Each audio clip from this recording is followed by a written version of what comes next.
And welcome to episode 36 of the Beantown Banter podcast. As always, joined by Patrick Donnelly. I'm Brady Gardner. Patrick, how are we? We're doing pretty well. We're excited for the Stanley Cup Finals this next week. That's right. They start in just a couple days, and to prepare us for it, we have our resident expert at this point, Matt Castle, back from BruinsDaily.com. How's it going, Matt?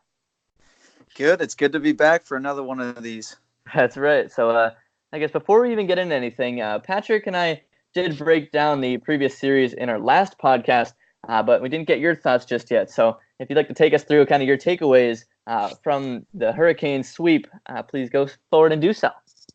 So I thought it was going to go 7. So I was wrong. I thought the Bruins were going to win, so I was kind of right. But yeah, the Bruins looked fantastic. That was some of the best hockey that they played in a long time, and they didn't mess around. They took care of business and swept Carolina, which was awesome. And now they're facing another kind of underdog story in the St. Louis Blues because they were last place on January 1st, and now they find themselves in the Stanley Cup Final. So pretty interesting storyline going in. So, yeah.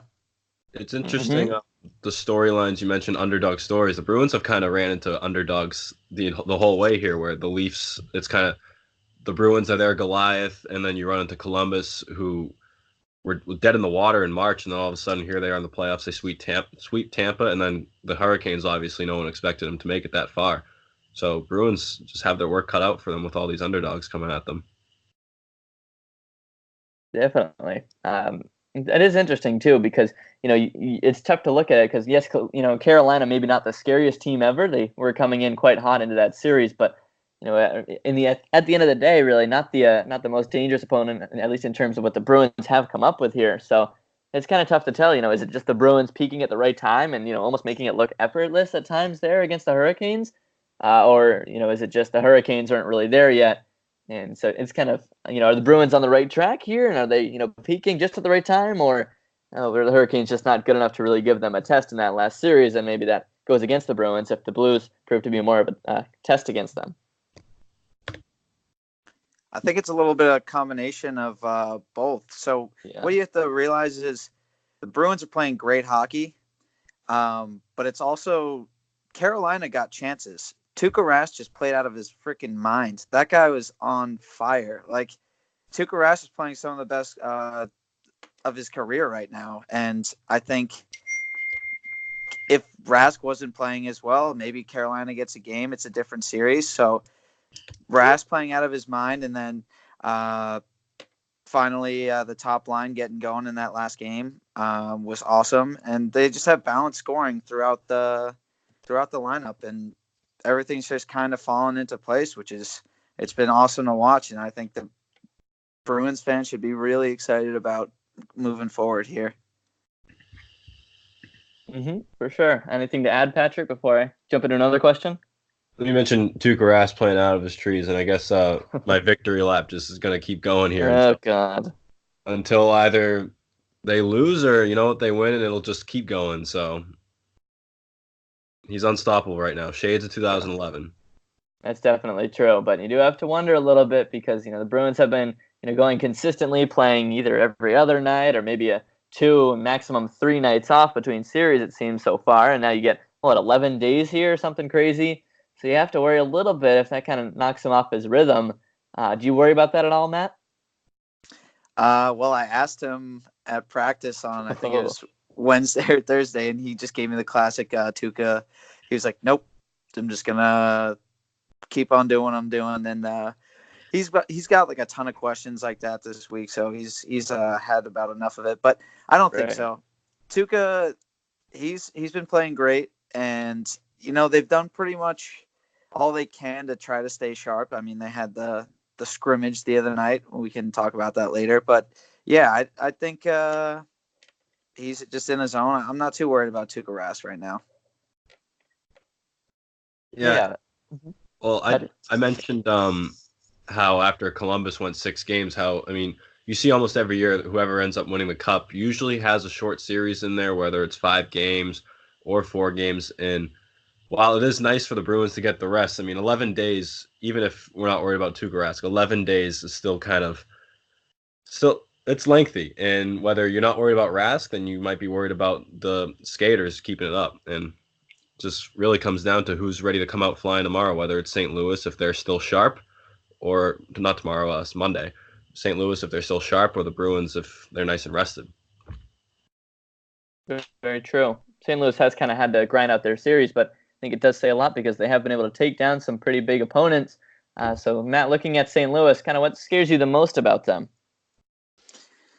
They're a deep team. So off the bat, their star power isn't really as top heavy as like a Toronto or a Boston. I mean, Vladimir Tarasenko and Jaden Schwartz have been like their two lead horses here in the playoffs.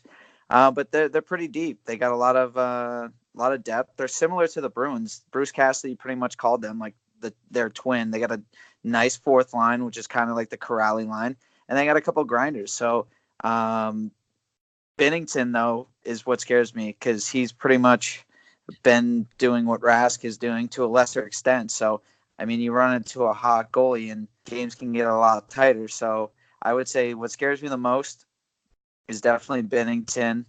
But I think the Bruins are just a better team. So, I mean, we'll see. I'm not like so scared of St. Louis. I know that sounds ridiculous to say because it's the Stanley Cup Final, but I just think the Bruins are a better team.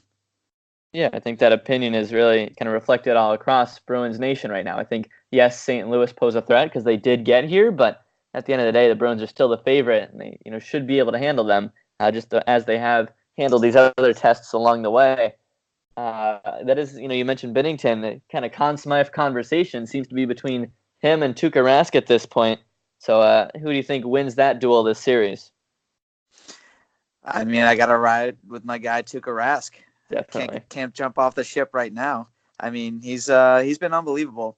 And there was a stat that the NBC posted Game 4 of the Carolina series. In the 3 elimination games that the Bruins have advanced through to eliminate opponents, Rask has stopped 95 out of 96 shots. So when it matters the most, Tuukka Rask is just not giving up goals, which is, that's great. It's a very, very good thing to be successful. So I got to believe Tuukka Rask he's finally going to give us a Stanley Cup on his shoulders. I know he has one, but he was the backup to Tim Thomas, so it doesn't really count. Yeah, I agree with you. If the Bruins come out on top, it's got to be Tuukka Rask. I mean, I've seen people talking about Marchand, but unless something drastic happens and Tuukka Rask falls off and the Bruins win in spite of him this series, then it's his to lose if they win. And same thing with Binnington, where obviously he put himself in the Rookie of the Year conversation halfway through the season, or I think it was the Vezina, whichever one it ended up being, and where he looked almost unbeatable through January through March. And I think especially in the round against Dallas and then a little bit early on in the San Jose series, Jordan Binnington looked fairly beatable. And he's still playing at a high level, but I think the Bruins will be able to find a way to crack him, especially if they did talk to the guys in Providence who have inside knowledge on him from last year, and we'll see how much that can help. But speaking of the Blues in the Western Conference Finals against the Sharks, what were your thoughts on that, and especially given the officiating, especially in Game 3 and the series as a whole? So going into it, I thought the Sharks were going to win. They ended up being a little banged up.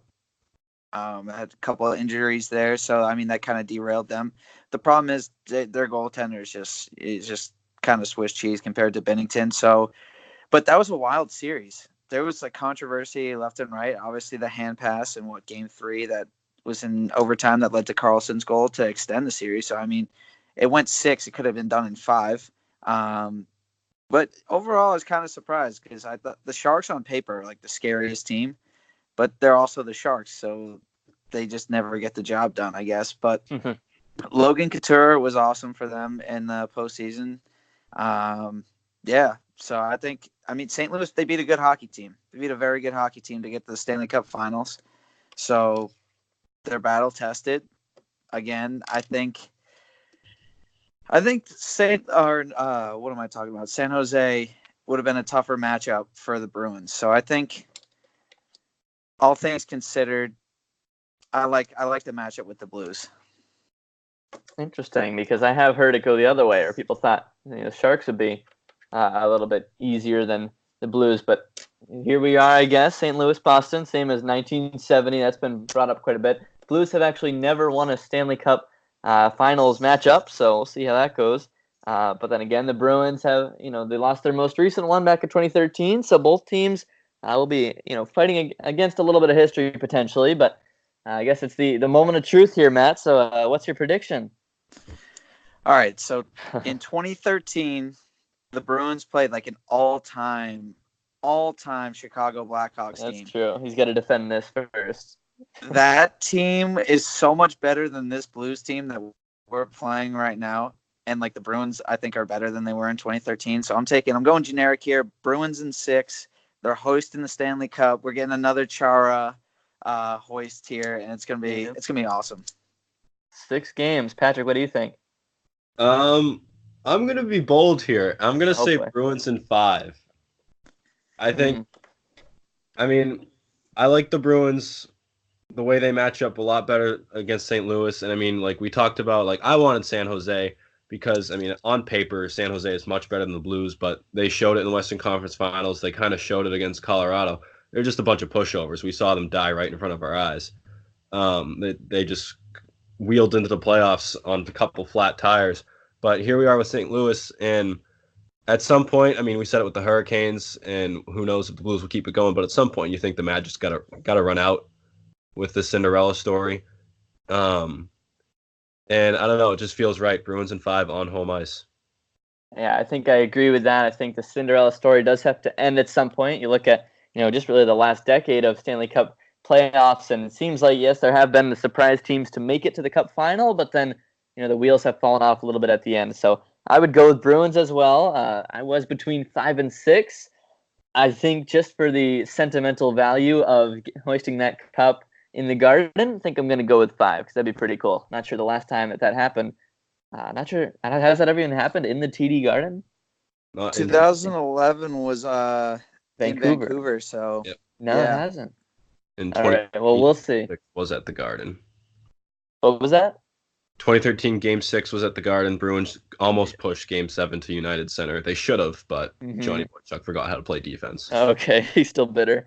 Well, hopefully they give you reason to not be as bitter, and they give you, something to help forget about those bad memories. But Matt, before we say goodbye, any final thoughts here for us? Yeah, this has been awesome. This is recurring as long as the Bruins keep going. So this was a lot of fun throughout the playoffs. Yeah, definitely. So yeah. Keep on keeping up the good work here. Hopefully we can get a little celebratory recap episode rather than a post-mortem. That's a good point. That would be awesome. All right, we'll see. Well, thank you very much, Matt, and enjoy the series. Thank you. All right. So Patrick, we'll continue now the rest of our program here. Would you like to go Red Sox or Celtics first? Let's roll Red Sox. Red Sox. All right. Well, your Red Sox have had once again kind of an up and down week, varying really by competition. It seems since we recorded the last episode on Sunday, the 19th, and so that game was a Red Sox win 4-3, and I believe we touched on that one. But moving into the work week, the Red Sox got the series win over the Toronto Blue Jays up there at the Rogers Center, taking Game 1 12-2 before falling the next night 10-3, then winning the third game by a final of 6-5 in 13 innings, and Thursday finishing with a win 8-2. So looking at that Toronto series before we move forward, Patrick, I think definitely some positives to take away from very different areas. You look at like David Price, another solid start in his return from a little bit of a minor injury. He got just the win there, only allowing 2 runs in that first game of the series. Not much to take away from Game 2, other than Marcus Stroman has a terrible pace and makes it a very painful game to watch. Mm-hmm. And then looking at Game 3, you had Michael Chavis hit a go-ahead home run in the top of the 13th, which proved to be the difference. And Game 4, you got the run support for forget the first name, but Weber. What was his first name? Could not tell you. Ryan Weber. I think his first win in a couple of years. I think he's 28 years old, so by no means a rookie, but I think he's bounced around a little bit, and so that was his first win in quite some time. So there's your kind of series in a nutshell, Patrick. But what did you think of it? Obviously, overall, it's good to stay hot. Where this is, they have won 5 of 8 now, or well, looking at the Astros, it's now 5 of 9. But nice to say, relatively hot and still in the conversation. The AL East still not falling by the wayside like they did in March and April. Right. And overall, I mean, the legend of the Ice Horse continues. Obviously the PEDs are gonna just stay in the back of your head. We're never gonna live that one down. Yeah. It's just impossible not to think about him. Right. He's gonna. I mean, not as many people know, but obviously around here we do, or those of us that do. So it'll stick with him like it did with A-Rod. Anyways, if he has a career like A-Rod, I would take it. That's true. He's moved up to leadoff, by the way. What'd you think of that? Andrew Benintendi has been the leadoff guy for the first more than a month of the season. He drops all the way down to 6th for the last 2 or 3 games, and Michael Chavis up there first before Betts and then Moreland and Martinez. Interesting. Yeah, I mean, I think it's more of a shakeup to try and get Benintendi going. Because he obviously hasn't dazzled in the leadoff spot like they thought he would. Actually, go ahead. You're saying? Some breaking news here. Red Sox 3 minutes ago published their lineup for tonight. Guess who's leadoff? Andrew Benintendi playing left field. Chavis back down to 6th. So a little bit of a temporary thing, I think. Got to check Benintendi's numbers from the last couple of games, but maybe he's come back up, so they have more renewed confidence in him. Anyway, sorry to interrupt. No, I'm just saying, overall, like, even if it shakes up Benintendi, it obviously didn't seem to phase the offense that much. You still have 8 runs, 6 runs, aside from the 10-3 loss. But we're finally getting some consistent offense again, which it's nice to say because it took about a month and a half now until we hit May to get going. Yeah. Interesting. Last night, Benintendi 0 for 4. So I don't know where the reasoning is to put him back leadoff, other than you're playing against a Houston Astros team. So if if your best players are going to shine at some point, it kind of has to be now. They did fall to the Astros. That was the one scoreline that I was kind of holding out there. It fell 4-3 last night in kind of a sloppy game for the Sox, and I think once again the story almost seemed to fall on Chris Sale a little bit. It was Sale versus Wade Miley. Not sure if you remember him, but he was very mediocre in his time with the Red Sox. So yeah, Sale, another loss, and I think according to Dan Shaughnessy on Twitter, now Sale only has 1 win since mid-August 2018. That's a problem for your ace, and especially a guy that you signed at big money in the offseason. Yeah, is that including postseason? I'm not sure, but I don't think did he start in the postseason really? I think so. He must have. Yeah, no, I think he did. I don't remember him factoring in all that much because I know he was still dealing with his arm a little bit. The story became Eovaldi and Pierce. Yeah, that's true. By the way, talk about like mid-season acquisitions just across Boston really making a difference. You had Eovaldi and Pierce for the Sox, and then now you have Johansson and Coyle for the Bruins. I don't know. I just kind of connected that there. That's kind of cool. Got some good GMs, I guess. Yeah, too bad we couldn't have some Anthony Davis for the Celtics. Mid-season? I don't know about that. Yeah, or who knows for the Patriots. I mean, nothing really happens in the NFL trade deadline. It's just one of the most boring days in sports. Anyways, with Benintendi, I mean, I feel like we've been holding our breath for him to just take off for like a year now. Right. And you got to wonder at what point does he either find the groove, or we're here like this is what he is. He's going to be a great outfielder, and when he's hot at the plate, boy, is almost one of the best hitters, or among the best that the Red Sox can trot out. Or is going to be Mr. Inconsistency. True. And he's kind of always been known for his bat more than his fielding. Yeah. I think his fielding has come a long way since, getting to Fenway and adjusting to the wall and all that. And obviously last postseason, he made quite a few dazzling plays in the field that made you realize, okay, this guy really is a two-way player. But it just seems like, whatever they did in the offseason and maybe the additional pressure of moving to that leadoff spot, it just does not, or it has not really done him well. And so, still early and still plenty of time to figure it out. And I'm sure, everyone has their day. Look at Jackie Bradley Jr., 3 home runs in a week. Yes, I had to mention it. So you just hope that Benintendi eventually finds it, because this team, has the potential. You keep saying that they can do what they did last year, but they just need the pieces to come together, and they definitely need that as they finish up this series against Houston. They have David Price and then Eduardo Rodriguez going between Saturday and Sunday here before they take on Cleveland and then the Yankees to end the week. So this is a pretty big stretch. The Red Sox are going to need to start playing their best baseball if they want to get something out of it. So what are you made of type of week? Definitely. And, we talked about way early in the season, I remember we had a stretch of games. Let's see if I can remember which stretch it was. I think it was the 5 games between New York and Tampa Bay when the Sox were like 7 games back, and it was like, okay, this could be make or break kind of games here. You sweep Tampa Bay, you lose in a sweep to the Yankees, so that kind of worked out all right. But here you are, and you're sitting 6 back right now. The Yankees, who are red hot and getting players back from injury. So you look at that 4-game set against the Yankees at the end of the week here, and you think, okay, that's going to be pretty big for you.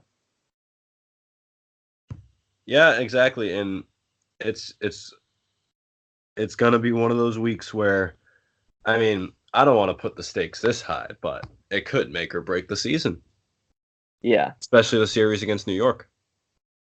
Definitely. If you go into New York and you come out of it and you're 10 games back of the Yankees, like that's going to be hard. And they're getting players back, like I mentioned. They're not even at full strength, and they're still leading the AL East. They just got a big series win over the Rays, so now Rays are 2.5 back.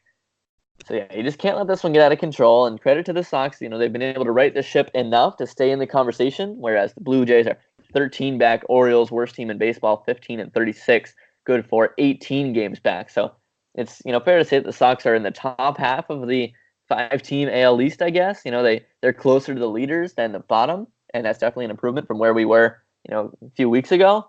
But you do think that they're going to have to keep playing at this level, if not better, if they're going to stay in that conversation. But of course, there are the people out there that are always positive, including the Saugus Rocket himself, Jared Carrabis of Barstool Sports, who, according to him, the Sox are or have the best record in baseball since the start of May. I find it hard to believe. It doesn't really feel like it, I guess. Well, it's the last week and a half. What was that? Well, it's because of the last week and a half. Just because it's gotten a little bit ugly here. Yeah. Alrighty, 4 losses in 1, 2, 3, 4, 5, 6, 7, 8, 9, 10 games. So they're 6-10. That's pretty mediocre. But yeah, I guess you're right. You look up at some of those games against Seattle, Baltimore, White Sox, Oakland. Yeah, they have been good. So we'll hope the Sox can replicate what they did to those slightly inferior teams now against this big time opposition. Because like we said, these are pretty important games here. And of course, Cleveland in the middle, we kind of skipped right over them, but that's not a team to take lightly either. So we'll see how it goes. Speaking of seeing how it goes, we're still in the Kyrie Irving saga, as I'm sure we will be for quite some time, looking at the Celtics. And, this isn't necessarily Celtics related, but I guess it does have an impact on the Celtics depending on how it goes. Kyrie Irving, actually maybe LeBron James, expressing interest in Kyrie joining him in LA.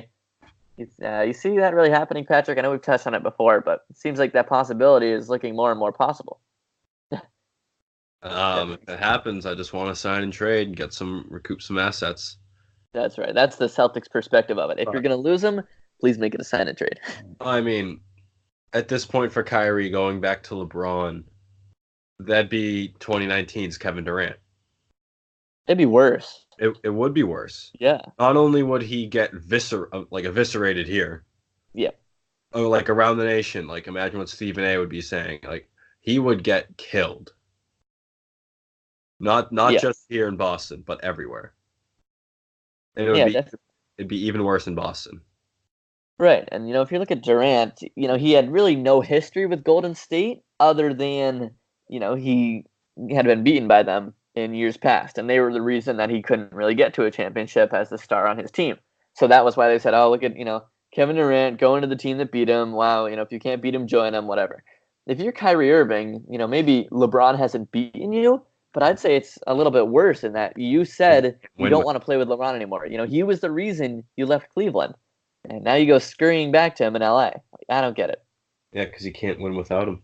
Yeah, so I think that's a little bit questionable there, and something that would probably stick with Kyrie for his entire career. Like, oh, you're the guy who went running back to LeBron when you needed, to get back into winning ways. Of course, it's dream scenario for LeBron, I think, because he looks like he went nowhere. It's just, I think, first time in 11 years that he wasn't on the NBA first team.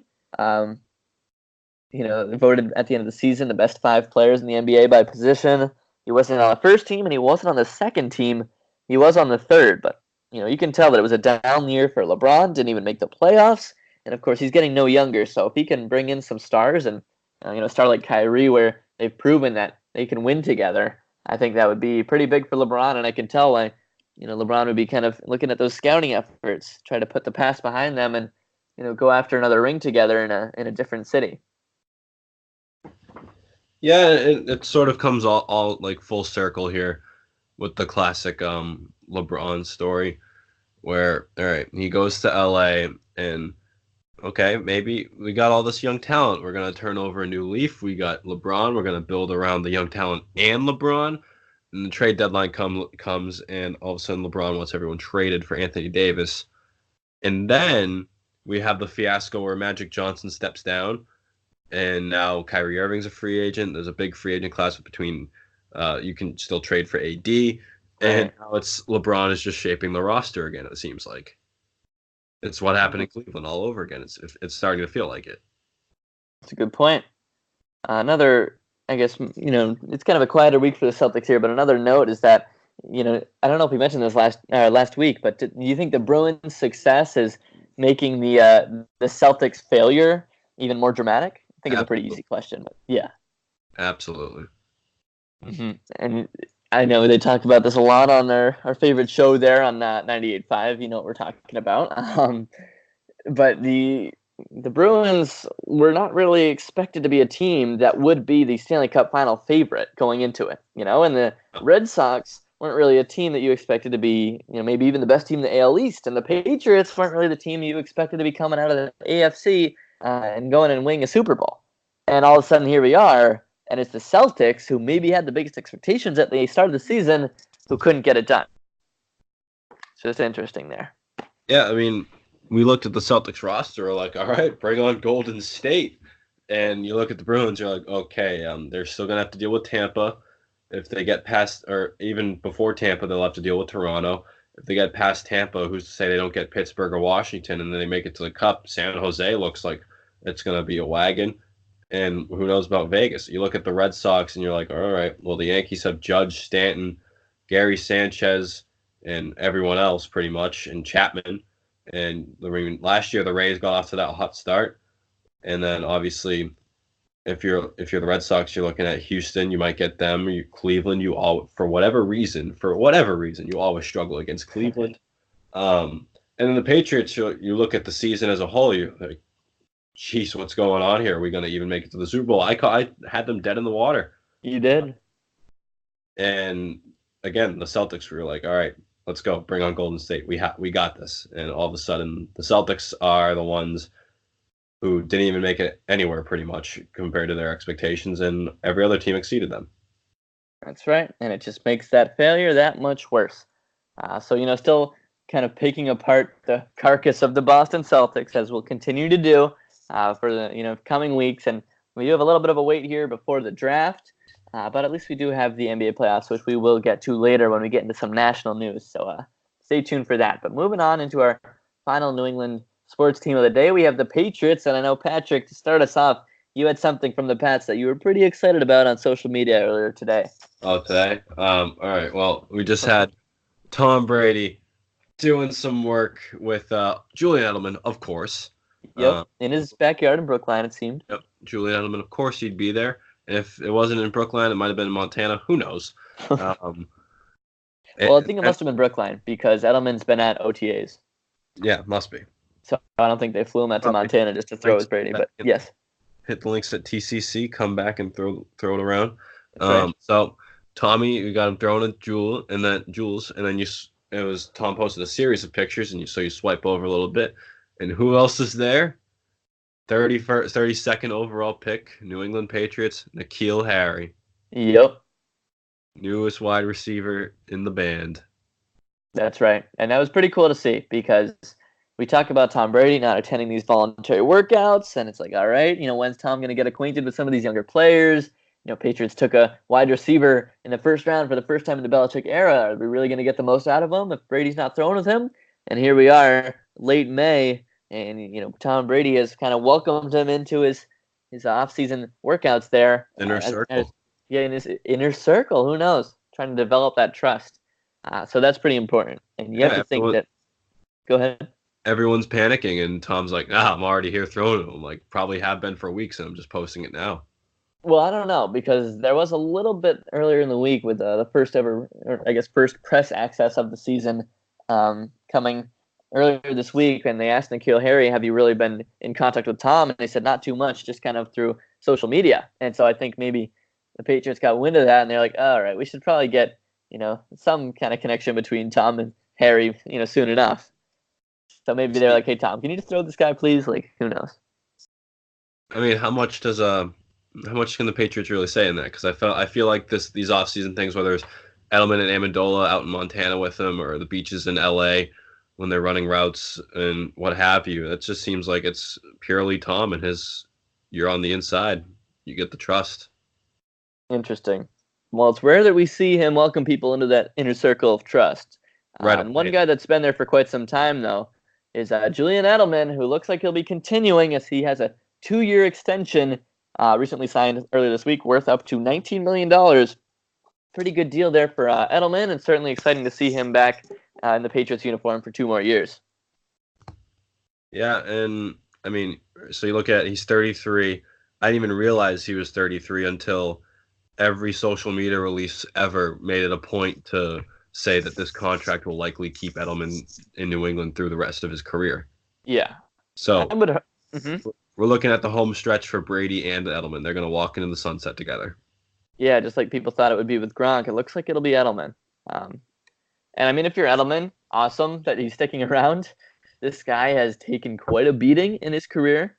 And, with all the kind of brain health rumors going around, where there's so much concern about players, especially as they have these positions where they're getting hit almost every play, and we know Edelman has had his fair share of contact through his career. You do have to wonder a little bit about his own personal safety, but good to hear that he's going to be around for 2 more years as a trustworthy target for Tom through what will likely be the end, like you said, of both of their careers. And pretty cool that he will retire a Patriot, and I think he's a first ballot guy into the Patriots Hall of Fame. Maybe it'll take a little bit more conversation to get him into the NFL Hall of Fame, but we'll cross that bridge when we get to it. Mm-hmm. We also mentioned Jamie Collins last week, I believe, kind of like Ben Watson, a guy coming in to his former home, I guess, and I guess kind of returning to New England and trying to make an impact for the second time. And he's been out there in OTAs wearing I think number 8, which is interesting. Another thing I forgot to mention. So we talk about that circle of trust there with Tom, and he has N'Keal Harry over to his house in Brookline, and they're throwing, and that's all well and good.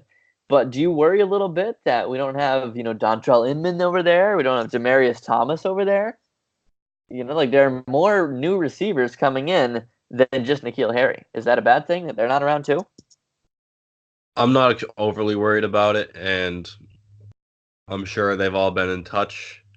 And I mean, you got to take the social media with a grain of salt. You don't know if anyone else is there. You don't know if anything else has happened. It just hasn't been posted. That's true. You can't read into it too much. But it was really cool to see N'Keal Harry with Tom this morning.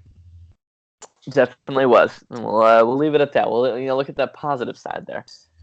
One thing that wasn't too positive, ironic there, Offensive tackle Jared Vellier has informed the Patriots that he will retire just a few weeks after being signed by the team. A little bit weird, huh? Yeah, that's interesting. And I mean,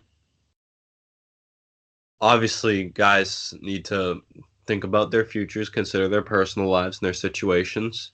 And who knows, maybe he was like, you know what, I'll sign just so I have I have a place to play if I don't want to call it quits, and I want one more year.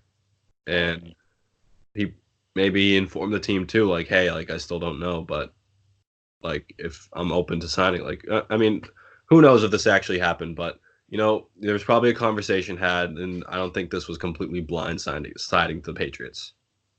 Oh, for sure. I think anytime you have a veteran player that you're bringing in like that, that's probably one condition kind of upon bringing him in. Like that's a potential.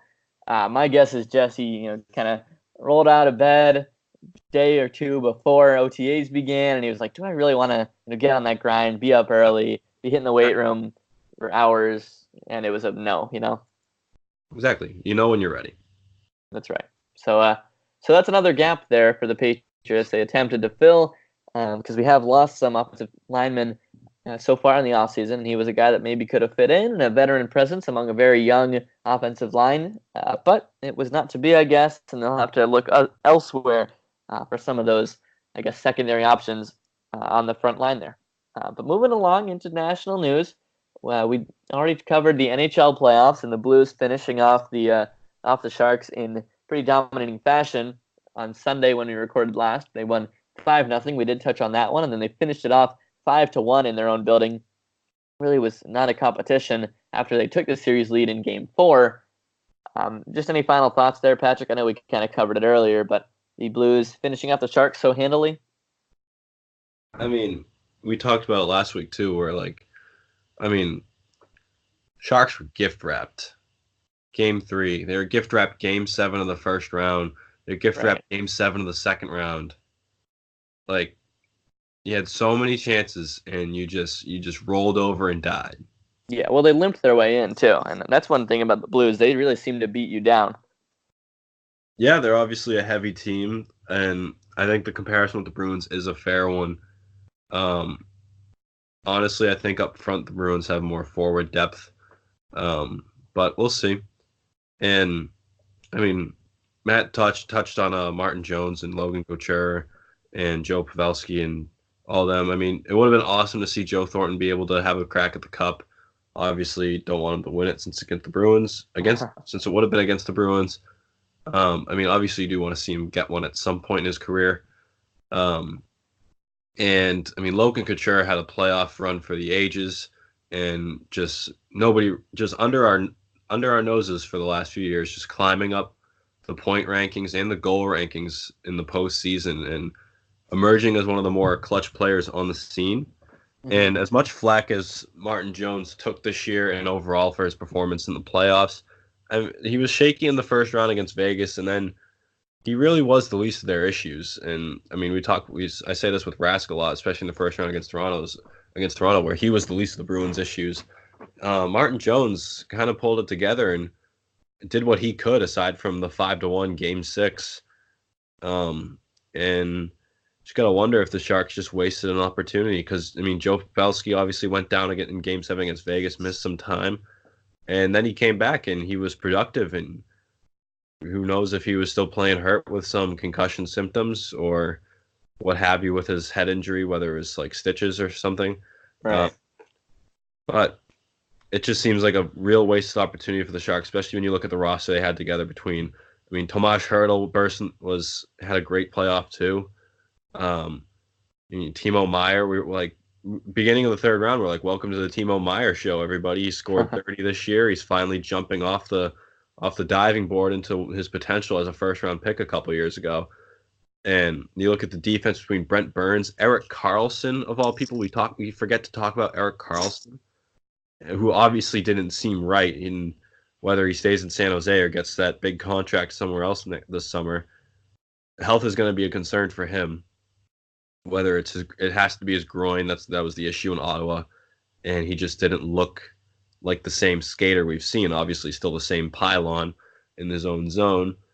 But usually he's able to get away with it because he's able to skate himself out of trouble, and he just put up points to mask the defensive deficiencies. But that just didn't happen. And you look at, I'm just going to keep going here.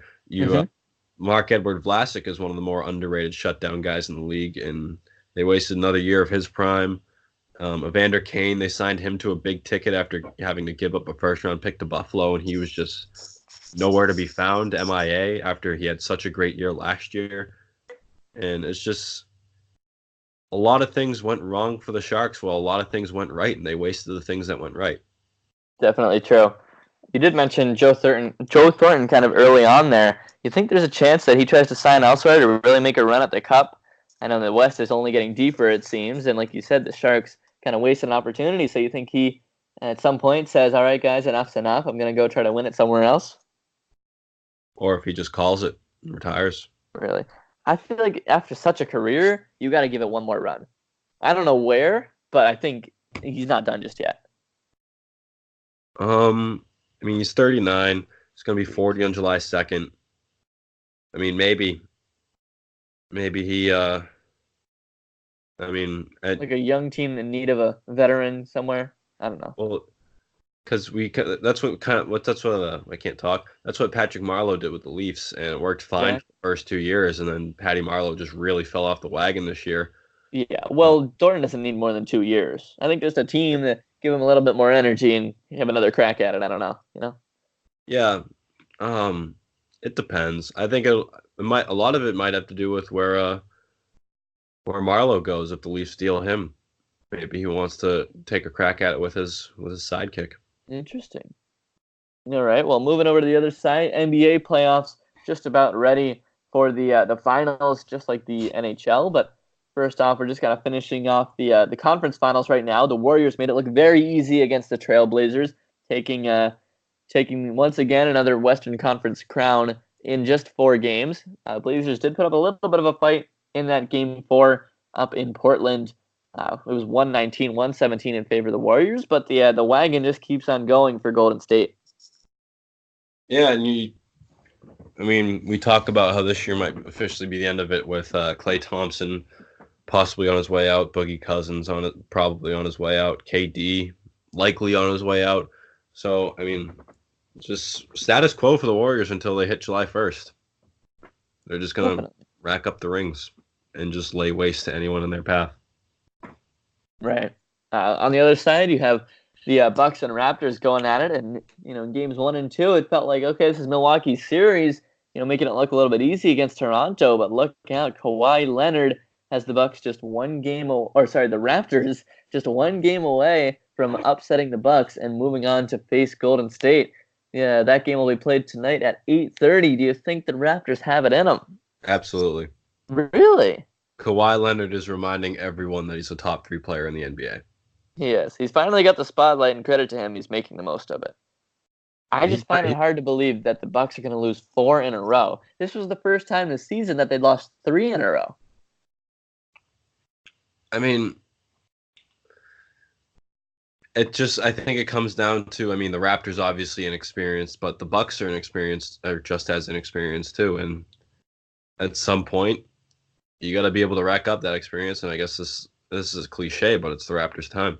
And you looked at Game 5 and Game 3 in Toronto, or I think it was Game 4. I'm not sure, but the Bucks just kind of, not wilting, but they're not responding well to the adversity, where the Raptors did after games 1 and 2. Well, the Bucks responded as well to the adversity in Game 1 against the Celtics as they could have. Yeah, but they've had 3 chances here, and they haven't responded any of the times. Well, you look at how easily they handled the Celtics after Game 1, and they go up 2-0 right on Toronto right away, and you wonder if they just sat back on their heels. Yeah, looking ahead a little bit. Yeah.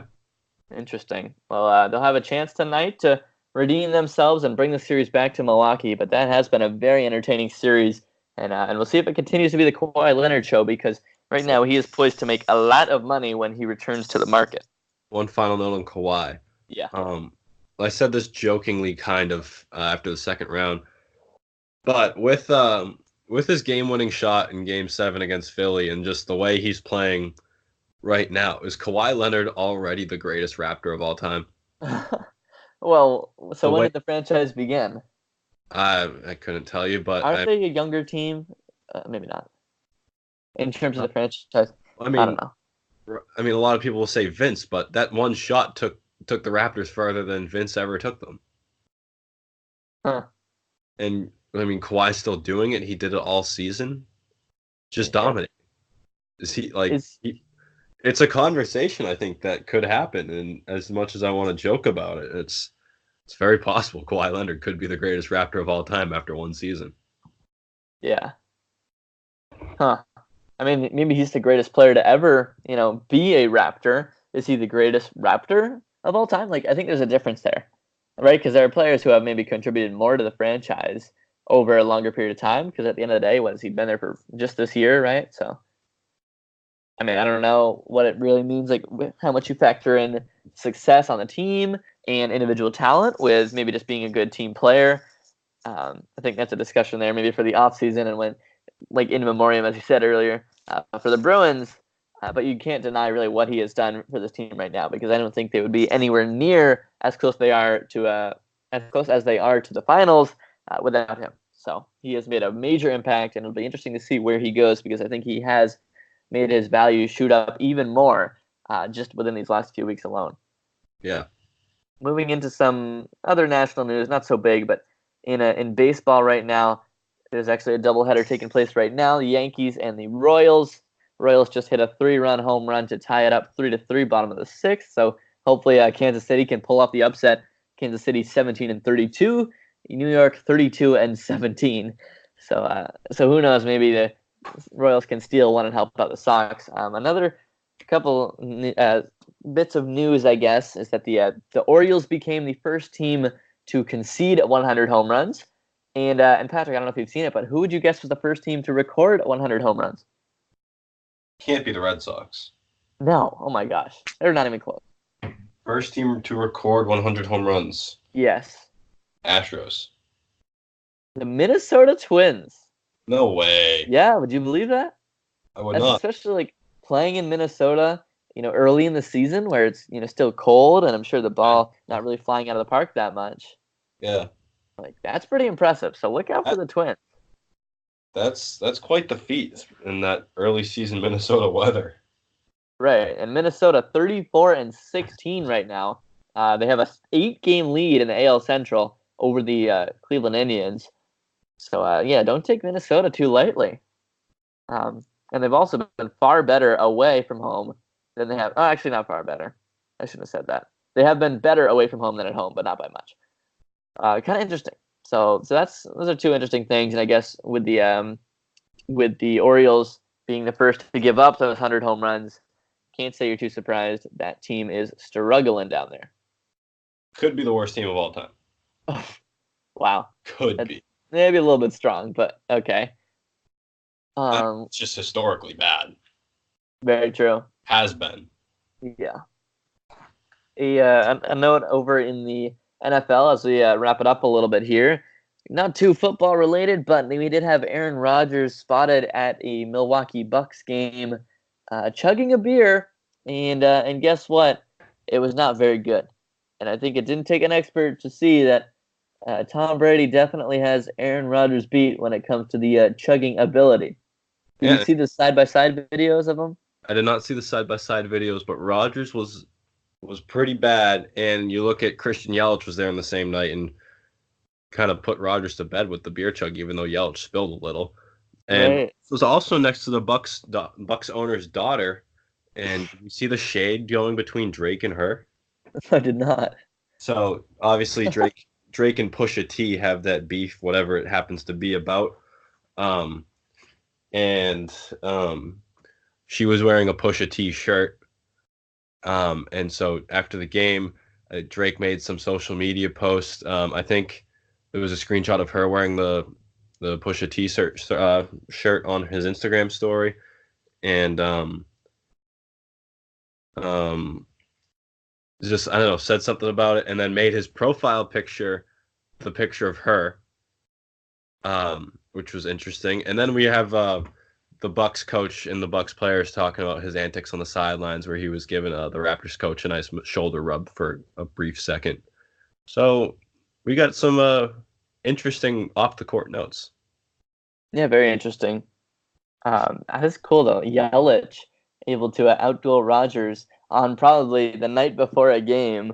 Like, there you go. And yeah, I think in that side-by-side video, Brady and Rodgers, pretty sure Brady drank like 5 in the time it took Rodgers to drink 1. So, I mean, you talk about the best in the NFL, I think it still goes to Tom, on and off the field.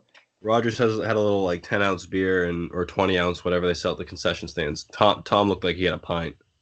Oh yeah, you analyzed it that closely? No, I'm just going off memory here. Well, he was on Kimmel, right? Or was it Colbert? He did it on. I think he did it on the Colbert. All right. That was a big glass, if I'm remembering correctly. It was a hefty serving. Yeah. Interesting. Do you think Rodgers is going up to the concession stand to get a $10 beer? No, he probably gets. They definitely have the waiter service at the first couple rows. Oh yeah. Alrighty. Well, this is enough conversation about Aaron Rodgers' drinking habits. Any other NFL news that you had seen over the week? I'm not really seeing a ton. None. Oh, Gerald McCoy, defensive tackle. He's on the market. Do you have any interest in seeing him with the Patriots? Not a whole lot. Do you know who it is? I know the name, but okay. I'm obviously so removed from football season, I just can't think of him. Right. Well, he earns $13 million, and that was the reason why, actually, the Tampa Bay Buccaneers released him on Monday. Last Monday, that is. So he would have been kept with the team through 2021. What was that? They released him for cap issues, and they signed Sue. Is that true? Yes. They did? Yeah, they released Gerald McCoy because of the cap, and then like right away signed Ndamukong Suh. Oh my gosh, you're right. Well, how did I miss that? All right. So your reaction to both of those? Just interesting. I mean, did they just lie about the cap issues, or was Sue's contract already in the queue or whatever it is, and they had to release someone, and then they announced the queue, or they announced the Sue signing?